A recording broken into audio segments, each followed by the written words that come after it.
o este es el tema como tal, la compasión. El nombre del título es otro que veremos ahorita a continuación.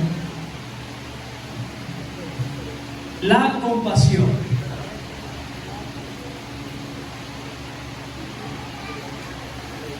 ¿Sabe usted lo que es la compasión?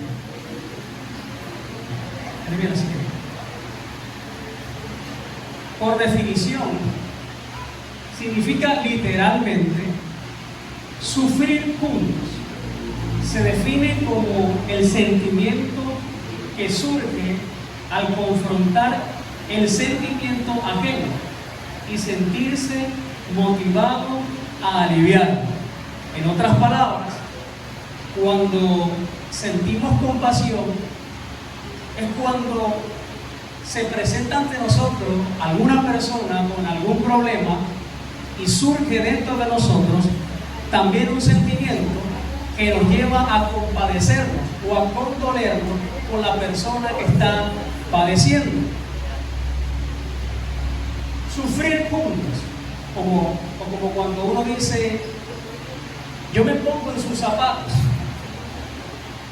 Es decir, que en algún momento nosotros hemos pasado por un momento de sufrimiento, aun cuando la causa que está haciendo sufrir a esta persona, a esta otra persona no sea la misma, pero convergen o concuerdan en algo, que tú sufriste en algún momento como esa persona está sufriendo en ese momento.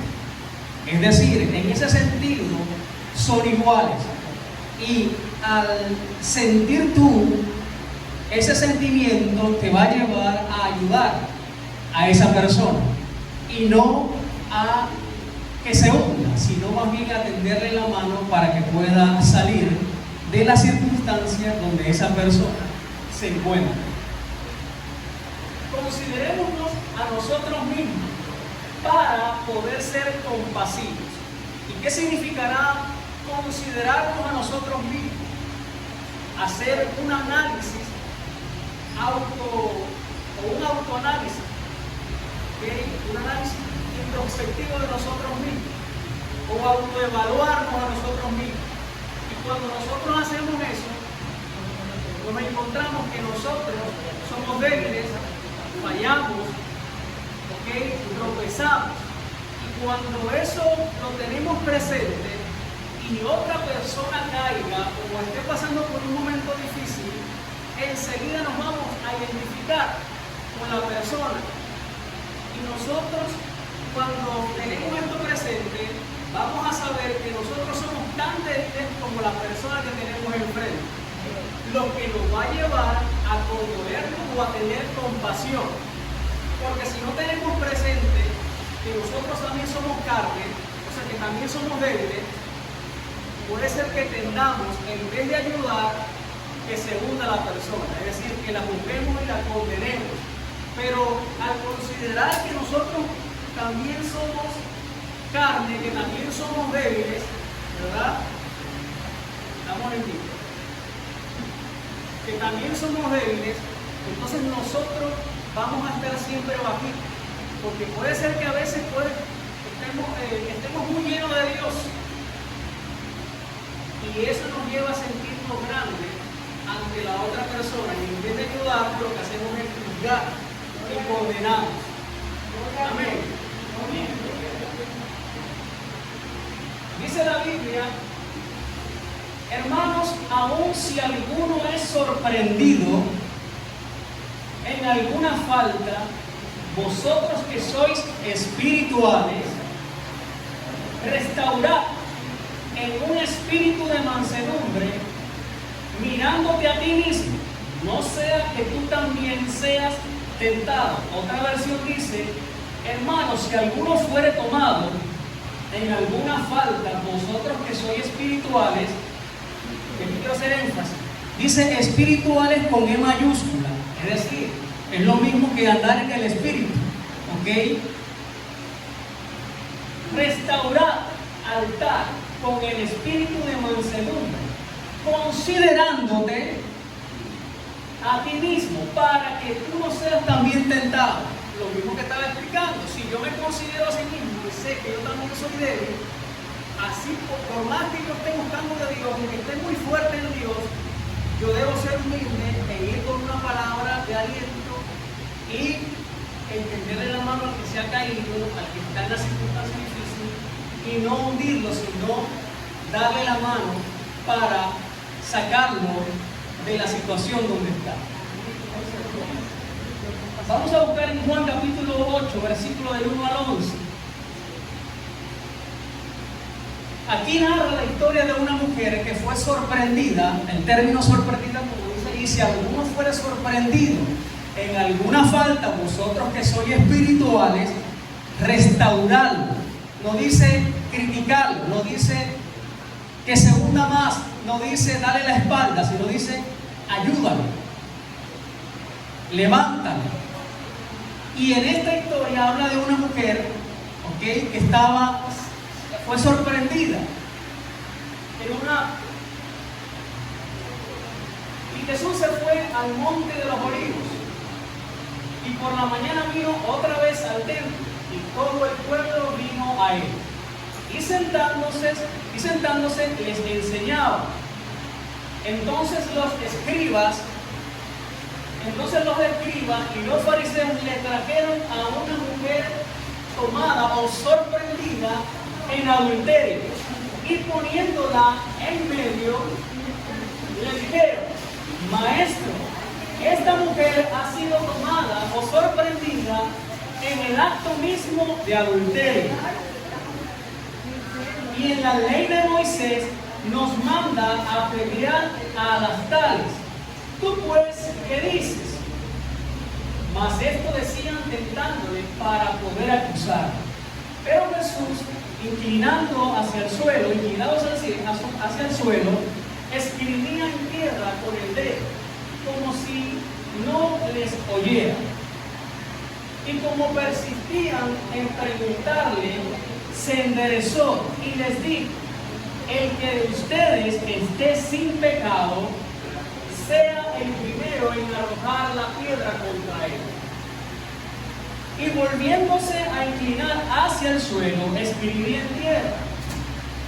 Y oyéndolo ellos, redargüidos por su conciencia, salieron uno a uno, comenzando desde los más viejos hasta los postreros o más jóvenes. Y quedó solo Jesús y la mujer que estaba en medio. Y enderezándose Jesús y no viendo a nadie sino a la mujer, le dijo: mujer, y hace una pregunta: ¿dónde están los que te acusaban? Ninguno te condenó. Y ella dijo: ninguno, Señor. Entonces Jesús le dijo: ni yo te condeno, vete y no peques más. Gloria a Dios. Vamos a dar un aplauso a los que...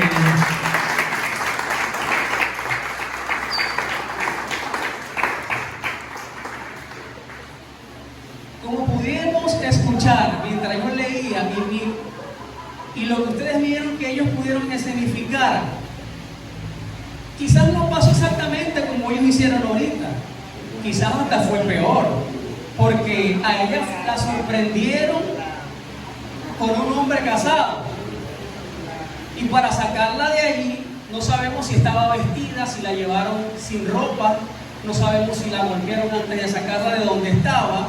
Lo cierto es que la avergonzaron, porque había mucha gente en el templo.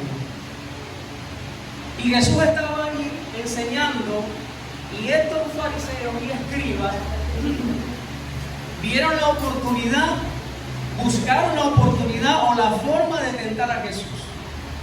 Porque yo me hago una pregunta: ¿cómo sabían ellos dónde estaba esta mujer a esa hora exacta cuando le encontraron con este hombre?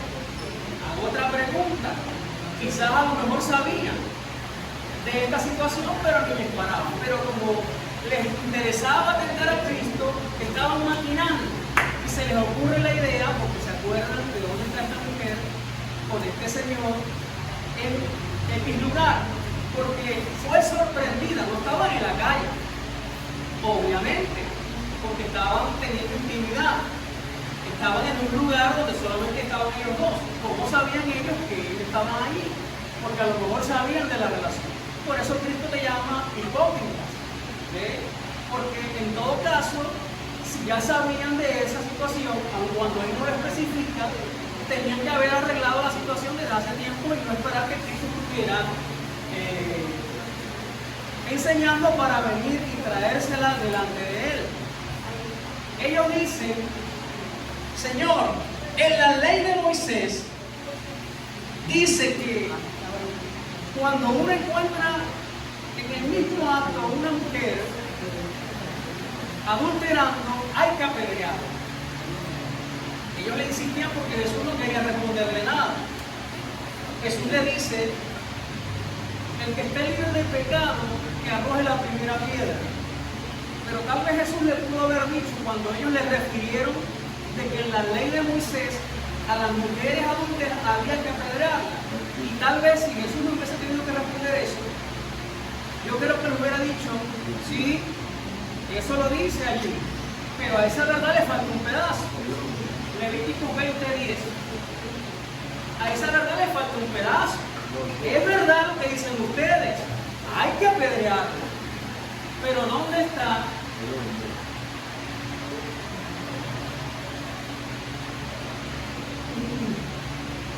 Y el hombre que cometiere adulterio con la esposa de otro hombre, el que cometiera adulterio con la esposa de su prójimo, y eso es viceversa, el adúltero y la adúltera indefectiblemente han de ser muertos.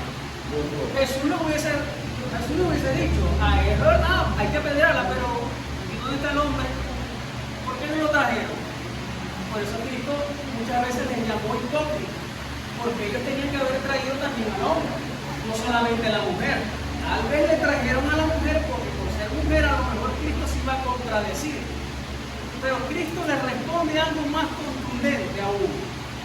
En el caso de que le hubiese respondido eso o le hubiera dicho eso, le responde algo más contundente y les dice: el que esté libre de pecado, que se atreva a arrojarle la primera piedra a la mujer. Fíjense la pregunta: Cristo no le dice el que esté libre del pecado de adulterio. ¿Por qué no le hace esa pregunta? Porque tal vez muchos de los que estaban allí nunca habían cometido adulterio y se sintieran en derecho de agarrar la piedra y arrojarse. Es decir, que hubiesen tenido la moral. Si Cristo hace esa pregunta, el que esté libre del pecado de adulterio, si lo especificara, alguien podría decir: bueno, yo nunca he cometido adulterio y yo sí puedo. Pero Cristo le pregunta: el que esté libre de pecado. Y pecado es pecado cualquiera. Y enseguida la conciencia los acusó. La conciencia es la voz de Dios puesta en todo ser humano, aún en los inconversos. Ya convertido tenemos la conciencia y tenemos el Espíritu Santo que nos dice: hey, mira, y nos redarguye. Pero la conciencia les acusó y les trajo a memoria pecados pasados y tal vez presentes. Y por eso ninguno se sintió con la moral de apedrear. Y dice que fueron saliendo de uno en uno. No quedó nadie, ni el más pequeñito. La dinámica de la piedra, cuando se la pasaron uno al otro, la idea era que cuando usted tenga la piedra, usted obviamente al escuchar este mensaje, usted sabe que no sería capaz de arrojar la piedra y se la pasa al otro. Bueno, intentarlo a ver si puede. Y así sucesivamente, ninguno podría hacerlo, ninguno de nosotros. Y Cristo se queda solo con la mujer, se levanta y le dice: ¿dónde están los que te acusaban? Todos se fueron, ninguno te condenó. No, Señor, ninguno. Y yo tampoco. Cuando Cristo le dice: y yo tampoco te condeno, Él está diciendo prácticamente: yo que sí puedo, porque Cristo era perfecto, no tenía pecado, porque Él dijo: el que esté libre de pecado. Cristo estaba libre de pecado, Él sí podía hacerlo, y sin embargo no lo hizo. Y Él le dice: ni yo te condeno. ¿Saben por qué? Porque yo no vine a condenar, sino a que el mundo sea salvo por mí. Y si eso hizo el Señor, muchas veces nosotros tomamos el papel de Dios, que es el único juez. Que cuando vemos a alguien caído o en alguna falla, en vez de tenderle la mano, enseguida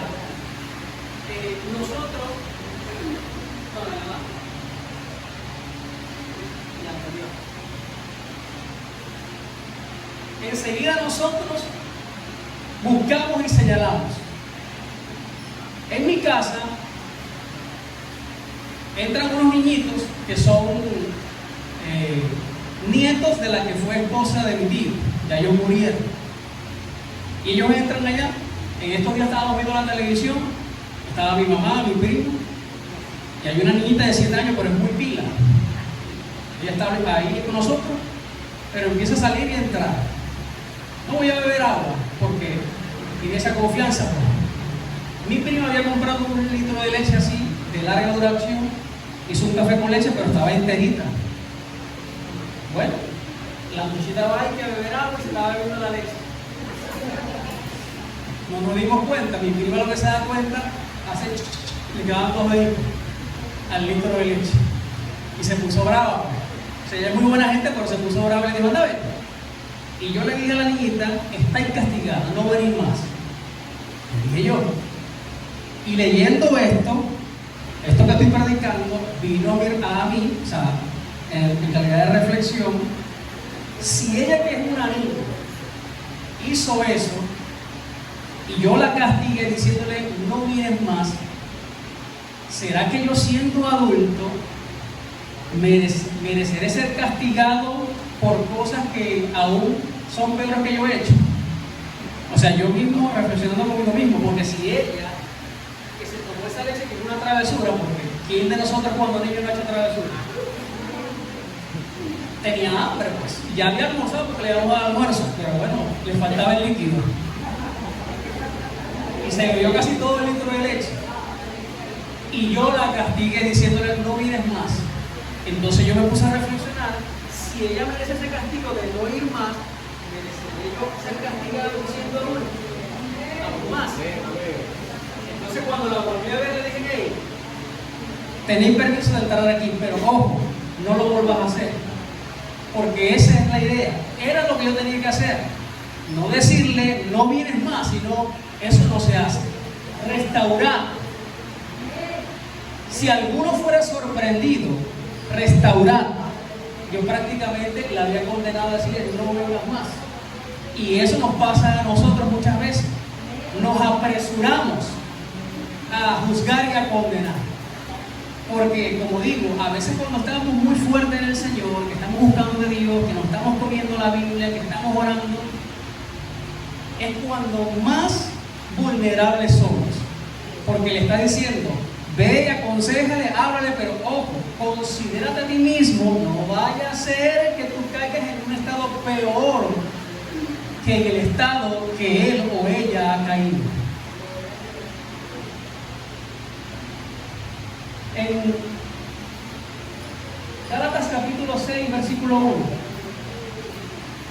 Entonces muchas veces nosotros nos apresuramos a señalar, como hicieron estos hombres que trajeron delante de Jesús a esta mujer sorprendida en adulterio. Y todos nosotros hemos cometido diferentes faltas. Perdón.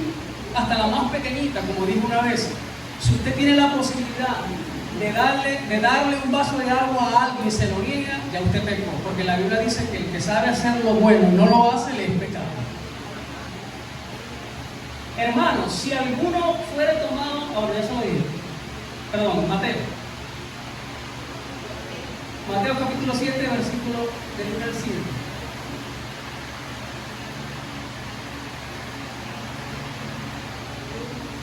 No juzguéis para que no seáis juzgados, porque con el juicio con que juzgáis seréis juzgados, y con la medida o con la vara con que medís os volverán a medir. ¿Y por qué miras la paja que está en el ojo de tu hermano, pero no consideras, otra vez la palabra considerar, la viga que está en tu propio ojo? ¿O cómo dirás a tu hermano, déjame sacar la paja de tu ojo, y aquí hay una viga en tu propio ojo? Es lo mismo que estaba explicando ahorita lo de la niñita. Yo la juzgué apresuradamente, pero no me di cuenta que yo, siendo adulto, puedo hacer cosas hasta peores que esa travesura. O sea, yo simplemente tenía que corregirla. Para esto no se hace, pídelo si tú quieres algo, ya, listo.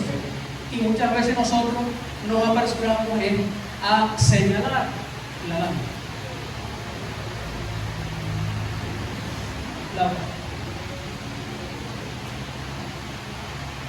¿Me debo considerar a sí mismo? Una pregunta. ¿Nos debemos considerar nosotros a sí mismos? Según lo que yo expliqué de considerarse, que es hacer un análisis interno de uno mismo. Claro que sí, todos los días, todo el tiempo tenemos que tener presente. ¿Por qué? Porque siempre va a haber alguien que va a necesitar de tu ayuda. Dios te lo va a poner, bien sea de la misma iglesia o en cualquier lugar o en tu familia. ¿Ve? Que en vez de juzgarlo, que en vez de condenarlo, tú puedas ayudarle, darle una palabra de aliento a esa persona que lo necesita. Porque tú no sabes cuándo vas a caer tú. La Biblia dice que mejor son dos que uno, porque cuando el uno cae, el otro le levanta. Y todos aquí somos vulnerables, todos aquí somos débiles, todos aquí somos, estamos predispuestos, por decirlo así, en algún momento a tropezar. ¿Y por qué razón? Bueno, ya lo acabo de decir. ¿Por qué razón debo considerarme? Porque yo también soy débil y yo también puedo caer. Otra pregunta: ¿con quién debo practicar la compasión? Vamos a leer Lucas, el capítulo 10, específicamente del 31 al 37. ¿Con quién debo yo practicar la compasión? ¿Con quién cree usted que debe practicar la compasión? ¿Cómo? Con el prójimo. ¿Y quién es el prójimo?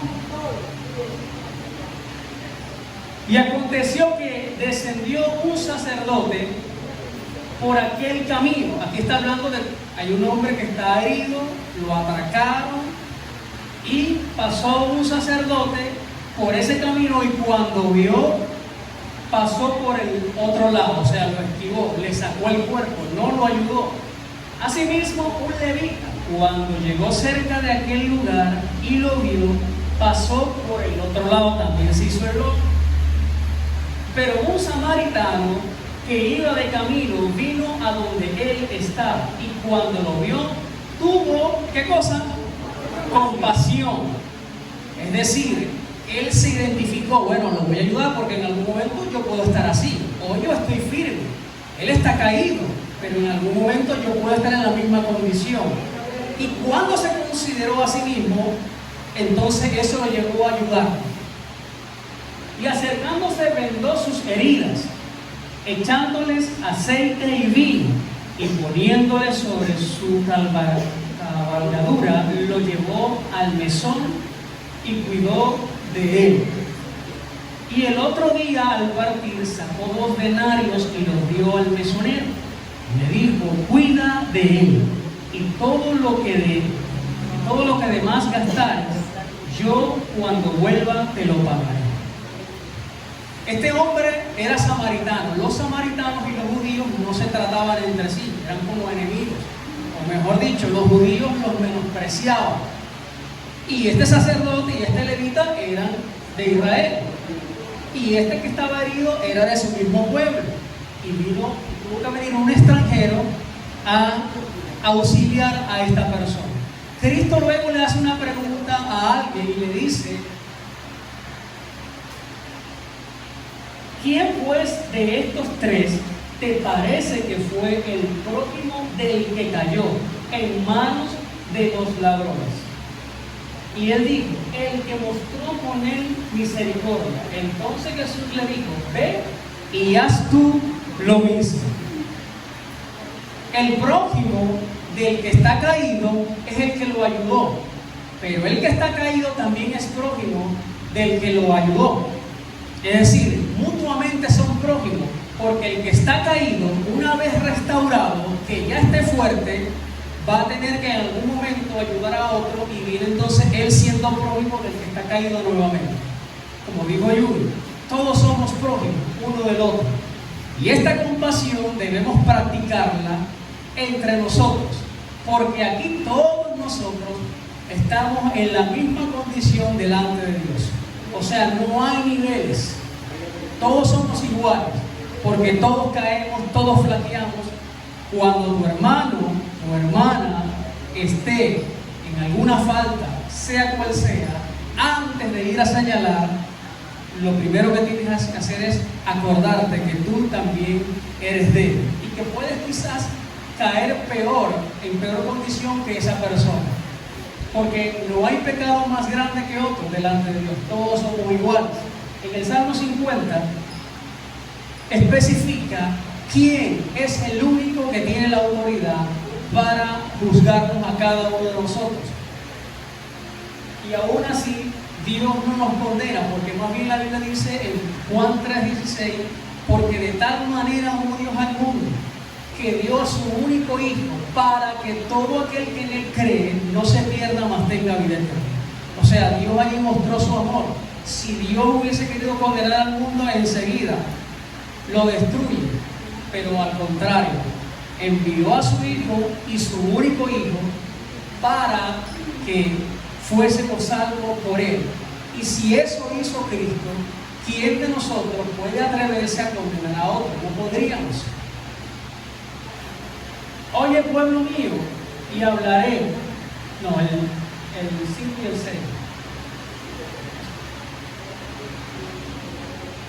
En la lámina lo dice. 55 y 6. Juntadme, mis santos, los que hicieron conmigo pacto con sacrificio, y los cielos declararán su justicia, porque Dios es juez. Porque Dios es el juez, y el único juez es Él. Nosotros no somos jueces, ninguno de nosotros, porque el juez es el que dictamina cuando alguien es culpable y lo condena, ¿cierto? Pero Él no vino a condenarnos. Por eso Cristo no condenó a esta mujer, porque Cristo vino más bien a salvar a esta mujer y a salvarnos a nosotros. Amén. Espero que esta reflexión cortita, pero no me tarde tanto, les bendiga y les edifique. Dios les guarde.